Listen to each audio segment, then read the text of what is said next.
সে তো কোনো খুনি না, তার ছোটখাটো মামলা, তাহলে কেন ছাড়লো না? আমার আপনারা কেমন?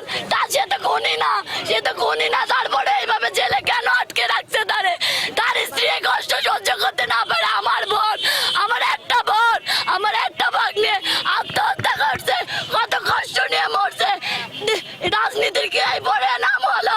এত এত কষ্ট করছে, সে তো কোনো খুনি না, তার ছোটখাটো মামলা, তাহলে কেন ছাড়লো না? কেন ছাড়লো না? কেমন আছে তোমার কাকা? কে আমার ভাইয়া, তার আমি দুলোবার না, আমার নিজের ভাইয়ের চোখে দেখতাম, সে তার কোনোদিন কাঁদতে দেখিনি। লাস্ট 11 মাস আগে সে অ্যারেস্ট হয়েছিল গোপালগঞ্জ থেকে। অ্যারেস্ট হওয়ার পরে আমার ভাস্তি, ওর ওয়াইফ, ও সবসময় ডিপ্রেশনে থাকতো, হতাশাগ্রস্ত থাকতো।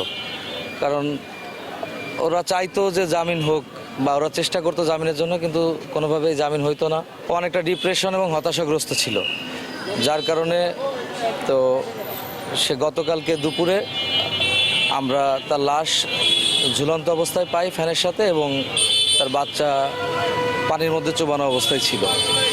জামিনের প্রসেসটা এখন খুব একটা ইজি নাই আমার কাছে, যেটা মনে হয়।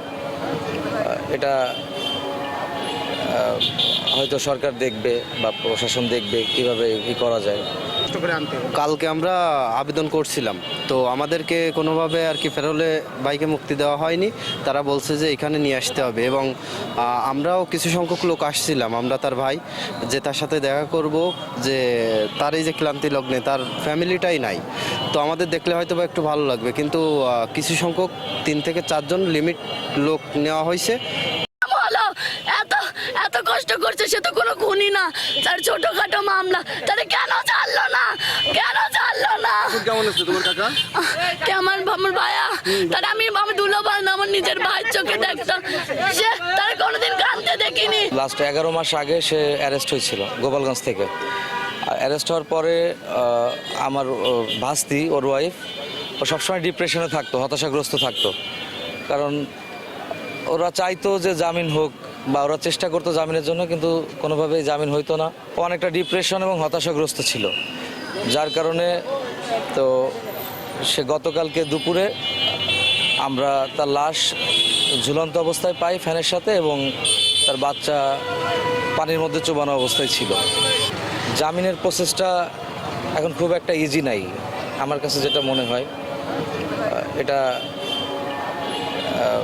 হয়তো সরকার দেখবে বা প্রশাসন দেখবে কিভাবে কি করা যায়।